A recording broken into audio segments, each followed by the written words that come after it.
সময় যাচ্ছে তত দলাই নদীর পানি বাড়ছে। আপনারা কে কোথায় থেকে আমাদের সাথে যুক্ত হয়েছেন একটু কমেন্টের মাধ্যমে জানাইয়া দিবা।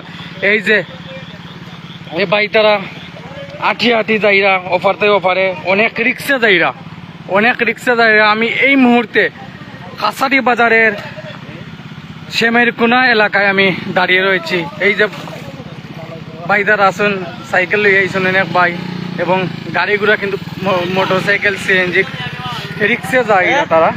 আর আমি যেখানে দাঁড়াই আছি রাস্তার মাঝখানো পানি আপনারা দেখতে পারবা।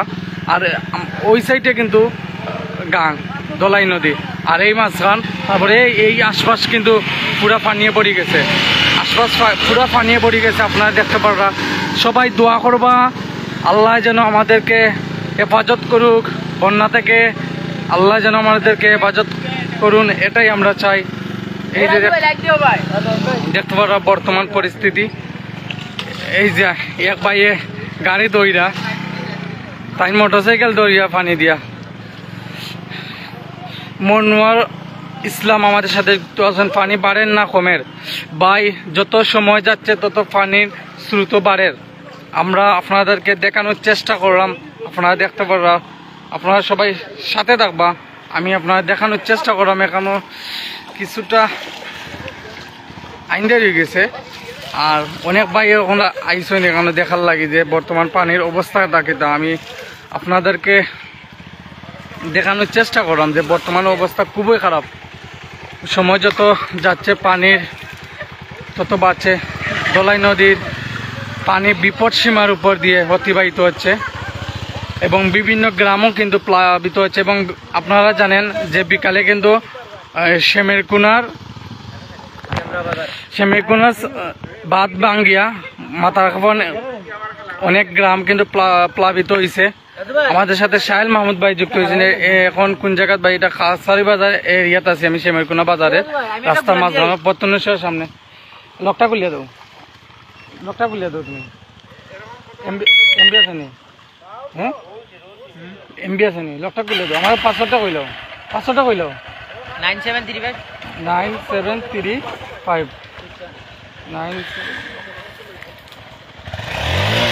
97 কিটা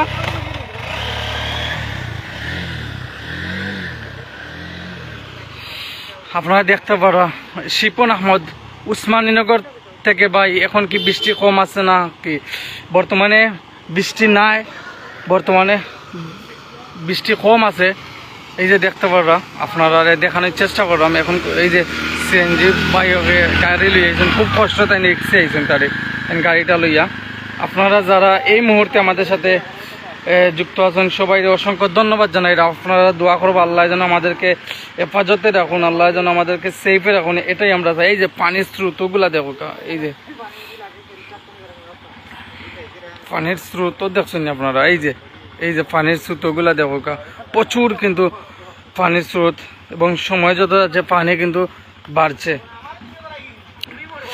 আমরা আপনাদেরকে দেখানোর চেষ্টা করছি, আপনারা সবাই সাথে থাকবেন এবং আমি কিছু তথ্য দিয়ে রাখবো। সিলেটে 1,500 গ্রাম প্লাবিত এবং পানিবন্দী 8 লক্ষ মানুষ, আমরা যেটা শুনেছি এবং যেটা আমরা জানতে পেরেছি। আমরা কিছু তথ্য দিয়ে রাখছি আপনাদেরকে, আপনারা আমাদের সাথে থাকবেন।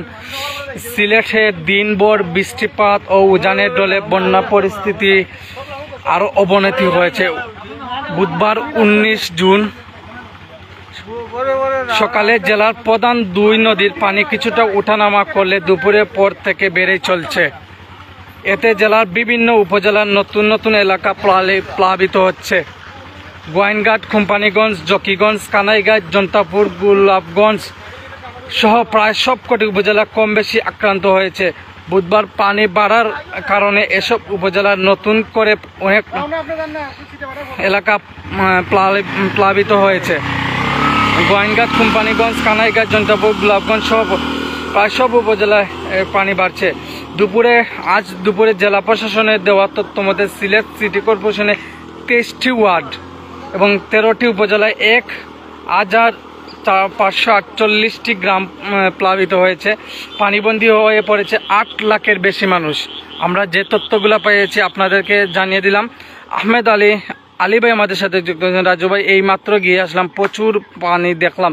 জি ভাই, আপনারা দোয়া করবো আল্লাহ যেন আমাদেরকে হেফাজত করুন। আমি যে জায়গায় দাঁড়িয়ে রয়েছি সেটা হচ্ছে কাঁচারি বাজার এবং পতনসাজের কমলগঞ্জ যাওয়ার যে রাস্তাটা, আমি সেইখানে অবস্থান করছি। বর্তমানেও আপনাদেরকে দেখানোর চেষ্টা করছি যে রাস্তায় এই মুহূর্তে পানি উঠে গেছে। আমাদের সাথে যুক্ত হয়েছেন আমাদের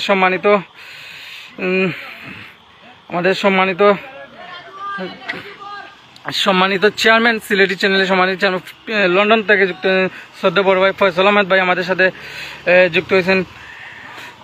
একটু সাবধানে আইবা ভাই, মাঝান থেকে আও। এই যে দেখতে পারো ভাই মোটরসাইকেল নিয়ে আইছেন, খুব সাবধানে। পানির স্রোতগুলো আপনারা দেখো, লাইটটা জ্বালাও, একটু সাইকেলের লাইটটা একটু ওদিকে ঘুরাও। আমি একটু দেখানোর চেষ্টা করি দর্শকদের আছেন। আর লাইটটা সাইকেলটা ঘুরাও না। অসংখ্য দর্শক আমাদের সাথে যুক্ত আছেন, লাইটের আলো বাড়াইল। আমি আরো কিছু তথ্য আপনাদেরকে জানিয়ে রাখি, আপনারা আমাদের সাথে থাকবেন। এদিকে আজ বুধবার সন্ধ্যা 6টায় সুরমা নদীর পানি কানাইঘাট পয়েন্টে 13.71 সেন্টিমিটার দিয়ে প্রবাহিত হতে দেখা গেছে, যা বিপদসীমার 96 সেন্টিমিটার ওপরে। এর আগে বিকেল 3টায় এই পয়েন্টে পানি ছিল বিপদসীমার 94 সেন্টিমিটার উপর। তাছাড়া দুপুর 12টায় ছিল বিপদসীমার 89 সেন্টিমিটার, ভোর 6টা 93 সেন্টিমিটার। আমরা যতটুকু তথ্য দিয়েছি। এবং আরেকটি তথ্য আপনাদেরকে জানিয়ে রাখি, ক্ষতিগ্রস্ত বিদ্যুৎ উপকেন্দ্র সেনাবাহিনী মোতায়েন করা হয়েছে। আমরা যে তথ্যগুলো পেয়েছি আপনাদেরকে জানানো হচ্ছে। এই যে দেখুন বর্তমান পরিস্থিতি, যে মানুষজন কি কষ্টে, মানুষজন গাড়ি ঘোড়া নিয়ে চলাচল করছে, খুব রিক্সে। ভাই পানি বাড়ে না কমের, ভাই পানি কিন্তু প্রচুর বাড়ের। এবং আরেকটি তথ্য দিয়ে রাখি, ক্ষতিগ্রস্ত বিদ্যুৎ উপকেন্দ্র সেনাবাহিনী মোতায়েন করা হয়েছে। সিলেট বন্যা পরিস্থিতি ক্রমেই অবনতির দিকে যাচ্ছে। এর মধ্যে ক্ষতিগ্রস্ত হয়েছে বিদ্যুৎ উপকেন্দ্র। এই অবস্থায় বিদ্যুৎ সরবরাহ নিশ্চিতে সেনাবাহিনী মোতায়েন করা হয়েছে। মঙ্গলবার 18 জন সিলেটে সেনা মোতায়েন করা হয়েছে বলে বুধবার এক সংবাদ বিজ্ঞপ্তিতে জানায় আন্তঃবাহিনী জনসংযোগ অধিদপ্তর ISPR। বিজ্ঞপ্তিতে বলা হয়, সিলেট সিটি কর্পোরেশনের অনুরোধে সেনাবাহিনীর প্রধান জেনারেল SM শফিউদ্দিন আহমদ নির্দেশনায় হেড টু দ্য সিভিল পাওয়ারের আওতায় সিলেটে বন্যা ক্ষতিগ্রস্ত দক্ষিণ সুরমা বড়ইখান্দি বিদ্যুৎ উপকেন্দ্র রক্ষার সেনাবাহিনী মোতায়েন করা হয়েছে।